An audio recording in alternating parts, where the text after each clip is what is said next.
Bonjour chers amis, ce matin nous voulons vous saluer chez vous dans le nom de Jésus. Cette initiative est née d'un groupe de pasteurs qui veut se tenir à la brèche et qui veut apporter un message d'espoir, un message d'encouragement par ces temps qui courent, ces temps de contamination, ces temps de coronavirus où beaucoup de gens sont apeurés. Dans la vie, vous savez, c'est ce que tu nourris qui grandit. Et si nous nous nourrissons par la peur, nous allons grandir la peur. Mais si nous nous nourrissons par la parole de Dieu a la possibilité de nous donner le courage qu'il nous faut pour pouvoir vaincre justement la peur. Et nous savons en plus que c'est Dieu qui peut apporter la solution à tout ce qui nous accable en ce moment. Donc en tant qu'homme de Dieu, nous nous sommes mis ensemble pour apporter un message d'espoir. Et aujourd'hui, je voudrais laisser sur votre cœur le psaume 103 qui dit, David dit, « Mon âme bénit l'Éternel et n'oublie aucun de ses bienfaits. » Alors, dans ces temps d'épreuve, lorsque vous voulez avoir la force pour supporter, pour traverser ce que nous sommes en train de vivre, parce que je vous annonce que la fin est proche.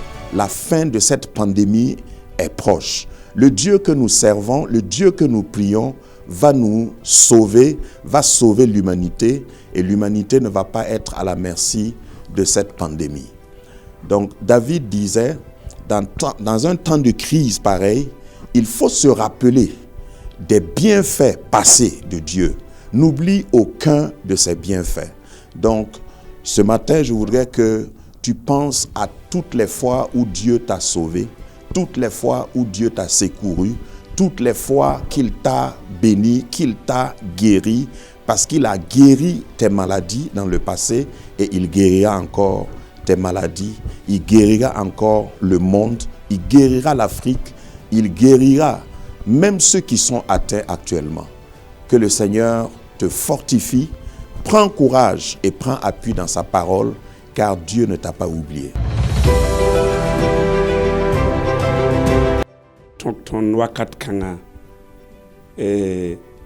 ya pasteur damba ntigim tabka runa tiunga jukwairan ya nam pass ton babi rapa la ton babi posa raodo ne bani nga shen inke jamana mwane pelen ye kala yejo ton me wena min ton ne ba tawran ya ti ton pa ne ba raodo ya ti ton keng ne ba pelse ti toten wa me la toten lo me donc mam tira me Esaïe pisi nahla tabo verset yemen ne tabo ayela bene yam sam pure kulsa kompanan diame le yam sam pure bugum pana yon yamé kulis kompanan diame tan wili juloy tun wa me le juloy ra tun le lo me donc ton pare yam dawro ti nebni chafan e baran tara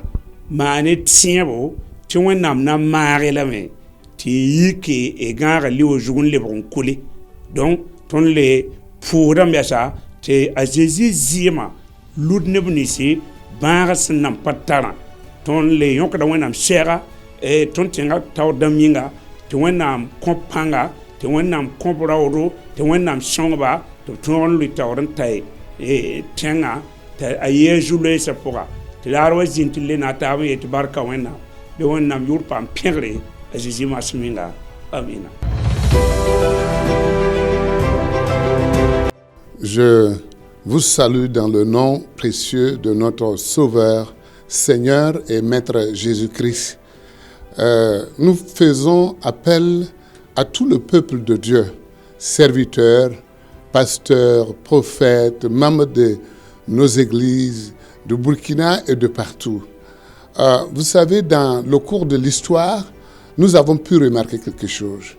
lorsqu'il y avait ce genre de difficultés, ces cataclysmes, ces fléaux qui frappent l'humanité, ce qui a été toujours recommandé, c'est que Dieu nous enseigne de nous unir, que le peuple de Dieu s'unisse. Les Américains ont ce slogan-là, ils disent que ensemble nous gagnons et divisés nous perdons. Donc face à cette situation, nous faisons appel à tous les serviteurs de Dieu, toutes les servantes de Dieu, des pasteurs, des prophètes, tous ceux qui se réclament du Père, du Fils et du Saint-Esprit, de se tenir main dans la main dans l'unité, et nous en sommes sûrs. Et par la foi, nous déclarons que la victoire est à notre portée.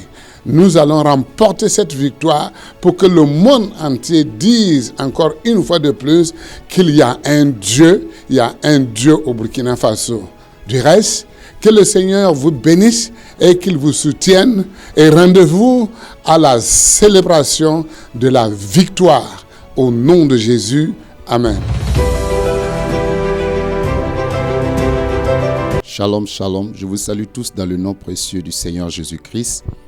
Alors, je viens ici pour vous présenter un message vraiment d'espoir, un message béni. Alors, je vais m'inspirer dans le livre de Joël, où au chapitre 1, Dieu dit à son peuple, regardez, est-ce qu'il y a des choses, quelque chose de pareil est-il arrivé dans votre temps? Et quand nous regardons dans notre monde aujourd'hui, depuis que nous sommes nés, nous voyons que ces choses-là, ce qui arrive, l'histoire du coronavirus, du Covid-19, n'ont pas encore vu des temps comme ça où les marchés sont fermés, les lieux de culte sont fermés. Mais j'aimerais dire à quelqu'un que même si les lieux de culte sont fermés, le ciel est ouvert. Et tu dois rester dans la présence de Dieu. Et Dieu dit encore que ce qu'a laissé la sauterelle, le gazelle l'a dévoré, ce qu'a laissé le gélec, le gazam l'a dévoré, etc. Mais qu'est-ce que Dieu nous dit? Dans des temps comme ça, vous voyez que coronavirus a dévoré beaucoup, la santé des gens, la vie des gens, l'économie mondiale et tout. Mais qu'est-ce que Dieu nous dit dans ces temps précieux? Dans ces temps-là, dans le livre de Joël, chapitre 2, verset 12, Dieu dit, maintenant encore, dit l'Éternel, revenez à moi de tout votre cœur. C'est que Dieu veut et que toi, peuple de Dieu, toi, enfant de Dieu, reviens à Dieu dans des prières, dans des jeûnes, dans la repentance. Et Dieu promet qu'il va répondre. Il dit, et le sujet de prière, il dit, Éternel, épargne ton peuple. Ne nous livre pas aux railleries des nations. Pourquoi les gens diront-ils, où est leur Dieu? Alors, qu'est-ce que nous devons faire? C'est de prier le Seigneur. Restez dans la prière, restez dans la présence de Dieu. Et dites à Dieu, épargne-moi de tous ces fléaux. Et Dieu t'épargnera. Et à la fin, qu'est-ce que Dieu dit? La Bible dit que Dieu répond. Dieu répond et il dit, je vous enverrai du blé, du mou, et vous serez rassasiés. Il dit, je chasserai l'ennemi du nord.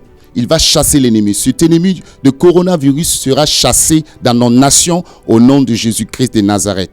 Et à la fin, Dieu dit, je vais vous remplacer les années dévorées. Les années qu'on dévorait la sauterelle, le gélec, le asile, le gazam. Donc, Dieu promet un temps de restauration. Tu seras béni à travers ce temps. Après ce temps, Dieu va te restaurer. Il va te restaurer tout ce que ce fléau a dévoré dans ta vie, sur le plan spirituel, financier, matériel et économique. Alors, bien-aimés, restons dans la présence de Dieu. Le ciel est ouvert. Dieu est avec nous et nous allons nous en sortir. Et après cela, Dieu dit, je répandrai mon esprit sur toute chair. Vos fils et vos filles prophétiseront et vos jeunes gens auront des visions. Après ce temps, Dieu va nous bénir sur le plan économique et il va nous bénir sur le plan spirituel. La puissance de Dieu va descendre et ce sera un grand réveil. Que Dieu vous bénisse au nom de Jésus-Christ. Amen. Shalom, shalom, shalom. Je vous salue ce matin dans le précieux et merveilleux nom de notre Seigneur Jésus-Christ. Face à cette crise sanitaire, je dirais même sécuritaire, je dirais même financière, nous voyons que la psychose a atteint son paroxysme. Et pendant cette psychose, nous voyons que les pensées de tout un chacun, les pensées sont troublées. Ce matin, je veux parler à quelqu'un qui me suit et que tu saches ceci, que les pensées d'un homme sont des paroles dans le monde de l'esprit. C'est pour cela, ce matin, je viens t'encourager à contrôler tes pensées et de les ramener à l'obéissance à la parole de Christ face à cette crise sanitaire, face à ce mal qui est en train de dévorer tout sur son chemin. Je viens te donner une parole. Et cette parole nous conduit dans les Saintes Écritures, où l'islamiste disait dans le psaume 121, il parlait au Dieu créateur. Il dit, je lève les yeux vers les montagnes, d'où me viendra le secours. Et il dit que le secours ne vient que de Dieu, de celui-là qui a créé les cieux et la terre. Bien-aimé, David ne parlait pas à une montagne physique, mais il parlait à celui-là qui est sur son trône, celui-là qui est le Dieu qui a créé les cieux et la terre. C'est à celui-là que David, c'est vers celui-là que David levait les yeux. Je veux t'encourager à lever les yeux vers le trône de Dieu. Celui-là même qui est la solution avant le mal, il est la guérison avant le mal, il est celui-là qui peut t'aider à traverser cette crise sanitaire. Et la Bible dit toujours dans ce psaume 121 au verset 7 que l'Éternel te gardera de tout mal et l'Éternel gardera ton âme. Frères et sœurs, nous avons un Dieu qui ne sommeille ni ne dort et qui est sur le trône. C'est ce Dieu-là qui nous gardera, il gardera notre âme. Prends cette parole de foi, parce que le Rédempteur a le dernier mot et le Rédempteur est vivant. Je veux encourager quelqu'un qui est en confinement, qui est sans espoir. Je veux parler à une famille qui ne sait où regarder. Et je vois des prières, des autels de prière qui sont levés. Mais ma prière, pour vous, que ces prières soient dirigées dans la bonne direction. Ne vous trompez pas de direction pendant cette crise. La meilleure direction, c'est de lever les yeux vers le trône de Dieu. Celui-là qui est le El Shaddai, celui-là qui est le Yahvé Tzidkenu, celui-là qui est le Dieu de la délivrance. La Bible déclare qu'il est le Dieu des délivrances. Merci de rester attaché à notre Dieu. Il est sur son trône. Demeurez bénis sur sa protection divine. Au nom de notre Seigneur Jésus-Christ. Amen.